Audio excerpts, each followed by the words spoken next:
અબ્રાહમિક્સ કહે છે કે હમણાં આપણે કોઈ પણ ખરાબ પરિસ્થિતિમાં હોઈએ, કપરો સમય ચાલી રહ્યો હોય કે કોઈ પણ સ્થિતિ જે આપણે પસંદ ન હોય, તેમાં પણ આપણે એ પરિસ્થિતિ અને સ્થિતિમાં શું સારું છે તે માટે ધન્યવાદ કહેવાનું છે. એમાં કંઈક તો સારું હશે કે તેમાંથી આપણે કંઈ શીખવા મળ્યું હોય, કંઈ નોલેજ મળ્યું હોય, કોઈ આપણી સ્કિલ ડેવલપ થઈ હોય કે કોઈ આપણે મદદ મળી હોય, કંઈક તો સારું હશે. અને આપણે કંઈ સારું ન દેખાય તો પણ આપણા સારા સ્વાસ્થ્ય માટે, આપણે ભોજન જે મળી રહ્યું છે તેના માટે, 24/7 આપણે પાણી મળી રહ્યું છે, શુદ્ધ હવા મળી રહી છે, એના માટે આપણે ધન્યવાદ કહેવાનું છે.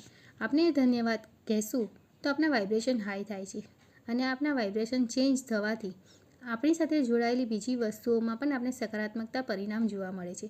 એટલે લેખક અહીંયા કહે છે કે આપણે કોઈ પણ પરિસ્થિતિ જે આપણે પસંદ ન હોય તેમાં આપણે ધન્યવાદ અનુભવવાનું છે જે છે એના માટે, તો આપોઆપ આપણી સ્થિતિ બદલાય છે. Learn and grow.